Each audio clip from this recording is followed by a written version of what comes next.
అందరికీ good morning అండి. Bachirao ఏఐఐఏఎస్ study సర్కిల్కి welcome అండి.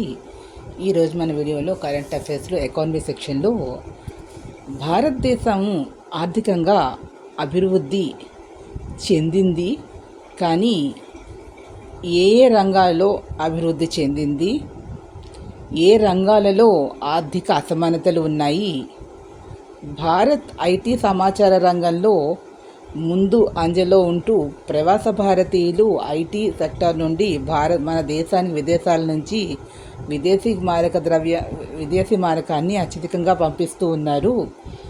అయినా కూడా భారతదేశంలో ఉన్నటువంటి ప్రజల జీవన విధానంలో మార్పు వచ్చిందా, ఆర్థిక అసమానతలు ఎంతవరకు తొలగాయి అని క్వశ్చన్ ఫ్రేమ్ చేస్తే దాని మీద ఏ విధంగా ఆన్సర్ ఇవ్వాలంటే,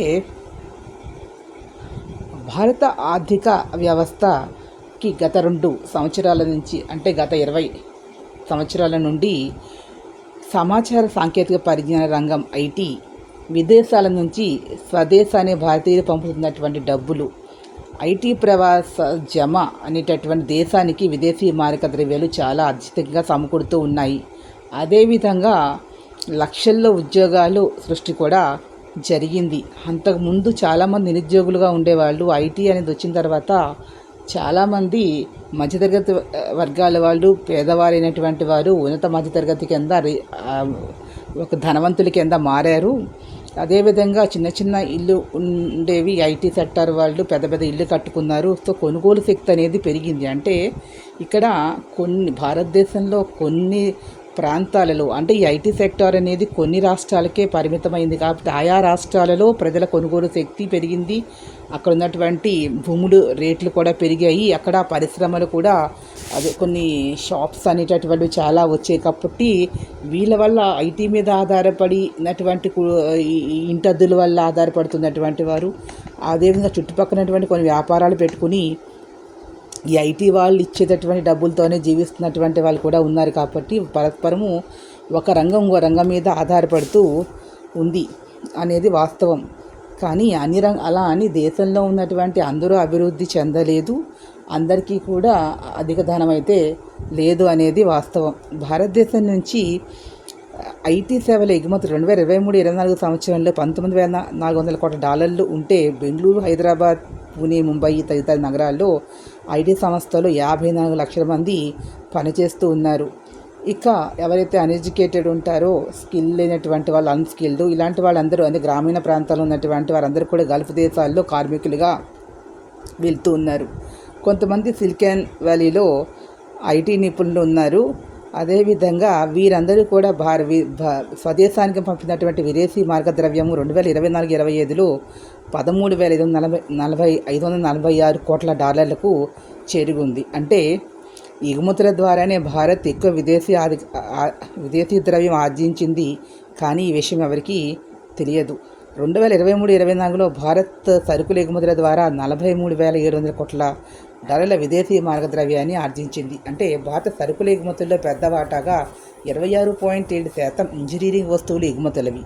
వీటిల్లో విదేశీ విడిభాగాలు ఎక్కువ. అంటే మన ఎగుమతుల్లో వ్యవసాయ సరుకులు, అనుబంధ ఉత్పత్తుల వాటా 11.9%, ఎలక్ట్రానిక్ ఎగుమతుల వాటా 8.8%గా ఉంది. అంటే స్మార్ట్ ఫోన్స్ మనం ఎగుమతి చేస్తున్నాం, కానీ స్మార్ట్ ఫోన్లో ఉన్నటువంటి విడిభాగాలు మనం చైనా, దక్షిణ కొద్ది దిగుమతి చేసుకుంటున్నాం. అంటే ఒక వస్తువు దిగుమతి చేసుకుని మళ్ళీ దాన్ని యూస్ చేసి ఎగుమతి చేయడం, అంటే దిగుమతి చేసుకుందాం చాలా ఖర్చు అవుతుంది. కాబట్టి ఎక్కువ ఆదాయం అనేది మనకి రావటం లేదనేది వాస్తవం. అదేవిధంగా వ్యాపార సరుకుల ఎగుమతుల్లో ఫార్మా ఉత్పత్తుల వాటాలో 7%, అంటే ప్రపంచ దేశానికి ఫార్మా రాజధానిగా భారతదేశం అనేది నిలుస్తూ ఉంది. కార్మికులు అత్యధికంగా వినియోగించేటటువంటి జౌళి రంగం మన దేశం అనేది భారతదేశం నుంచి దూరంగా బంగ్లాదేశ్, వియత్నాం వైపుకు వెళ్తోంది. ఆ రంగం అనేది ఈ దేశంలో నిర్లక్ష్యానికి గురవుతుంది అనేటటువంటిది. అయితే చైనా, దక్షిణ కొరియా, వియత్నాం, తైవాన్ అనేటువంటి మనం అభివృద్ధి చూస్తే భారతదేశం ఏం చేయాలి అని అర్థం చేసుకోవాలి. మేడ్ ఇన్ చైనా లాగా, మేడ్ ఇన్ ఇండియా లాగా మనము విదేశాల మీద ఏ వస్తువుని దిగుమతి మీద ఆధారపడకుండా మన దేశమే అన్ని అంటే ఒక వస్తువులో చిన్న చిన్న వస్తువులను కూడా మనమే తయారు చేసుకుని, ఒక మొబైల్ ఫోన్ కావాలి అంటే దాంట్లో ఉన్న పరికరాలు ఏవైతే అవసరమో అవన్నీ కూడా మనమే తయారు చేసుకుని, మనమే ఫోన్ తయారు చేస్తున్నట్టు లోపల వాటిని హార్డ్వేర్ని కూడా మనమే తయారు చేసుకున్నట్లయితే అప్పుడు దేశం అనేది ముందరికి వెళ్తుంది అనేటటువంటి అవసరం అనేది మనకి తెలియజేస్తుంది చైనా, వియత్నాం, తైవాన్ లాంటి దేశాలు. అంతే ప్రత్యేక ఆర్థిక మండలి ద్వారా ఎగుమతులను మనం ప్రోత్సహించినట్లయితే ఈరోజు చైనా ఆ విధంగా చేయడం వల్లే అమెరికాకు పోటీగా నిలుస్తోంది అనేటటువంటిది. అలాగే దక్షిణ కొరియాలో ఉన్న కొంత వ్యాపార కుటుంబాల వాళ్ళు కార్పొరేట్ సంస్థలను నెలకొల్పి పారిశ్రామికీకరణ వేగవంతం చేశారు. భారతదేశంలో కూడా ఇలాంటి పారిశ్రామిక సంస్థల్ని ఏర్పాటు చేసినట్లయితే ఈ కుటుంబాలను అక్కడ చేబోల్ అని పిలుస్తూ ఉంటారు. మన ఇక్కడ కూడా పారిశ్రామికీకరణ కనుక జరిగినట్లయితే ఆ మౌలిక వసతి, శాస్త్ర విజ్ఞానం మౌలిక వసతిని అభివృద్ధి చెందుతాయి కాబట్టి అందరికీ కూడా ఉపాధి అవకాశాలు కల్పింపబడతాయి. 1960లోనే ఎగుమతుల్లో ప్రధానంగా దక్షిణ కొరియా అభివృద్ధి వైపుగా సాగింది. అంతే భారీ రసాయన పరిశ్రమలు 1970లోనే అక్కడ అభివృద్ధి చెందాయి. 1980లో సమాచార సాంకేతిక పరిజ్ఞానం దేశానికి మరింత అభివృద్ధిని తీసుకువచ్చింది. కాబట్టి అయితే తైవాన్లో సెమీకండక్టర్ పరిశ్రమ ప్రపంచానికి చిప్పుడు సరఫరాదారు అయ్యింది. ఎలక్ట్రానిక్ గృహ ఉపకరణాల పరిశ్రమ కూడా ఉంది. రెండో ప్రపంచ యుద్ధం తర్వాత జపాన్ ఎగుమతుల కేంద్రిత ఆర్థిక వ్యవస్థగా అగ్ర ఆర్థిక శక్తిగా మారింది.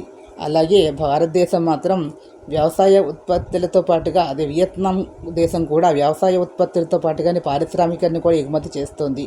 అలాగే వియత్నాం అనేది పారిశ్రామిక ఆలస్యంగా చేపట్టినా కూడా విదేశీ సాంకేతికతలను దిగుమతి చేసుకొని ముందరికి వెళ్ళింది. కాబట్టి భారతదేశంలోనే పారిశ్రామిక రంగాన్ని కూడా అభివృద్ధి చేసుకున్నట్లయితే అంటే మనకి కొంతమంది ఇక్కడ బాగా ఎవరైతే ఉంటారో బాగా సంపాదించినటువంటి వారు కూడా ఇక్కడ పరిశ్రమలను దేశంలోనే పెడితే ఇక్కడ మౌలిక వసతులు, శాస్త్ర విజ్ఞానం అభివృద్ధి చెంది దేశం అనేది ఎక్కువ మందికి ఉపాధి అవకాశాలు కలిగి మనం ఎగుమతులు చేసేటువంటి అవకాశం అనేది లభిస్తుంది. కాబట్టి ఏ వస్తువు కూడా దిగుమతి చేసుకోకుండా మనమే తయారు చేసుకున్నట్లయితే ఖచ్చితంగా ఆ దేశం అనేది ముందర ఉంటుంది. ఇప్పుడు ఒక కుటుంబంలో వారు తమకి కావాల్సినటువంటి సరుకులను అంటే కొన్ని కూరగాయలు, వెజిటేబుల్స్ని ఇంట్లోనే పండించుకుంటే వారికి దానికి అయ్యే ఖర్చు చాలా మటుకు తగ్గుతుంది. అదేవిధంగానే దేశం కూడా తనకి ఏదైతే అవసరమో అవన్నీ కూడా మన దేశంలోనే తయారు చేసుకున్నట్లయితే ఇక్కడ చాలా ఉపాధి లభిస్తుంది. అదేవిధంగా మనం డబ్బులు ఎక్కువ ఖర్చు పెట్టి వేరే వాళ్ళ నుంచి మనం దిగుమతి చేసుకోవాల్సినటువంటి అవసరం అనేది ఉన్నది. కేవలము సాఫ్ట్వేర్ డెవలప్మెంట్ లాంటివి కాకుండా హార్డ్వేర్ కూడా మనము వేరే దగ్గర దిగుమతి చేసుకోకుండా మనమే తయారు చేసే స్థితికి చేరుకోవాలి.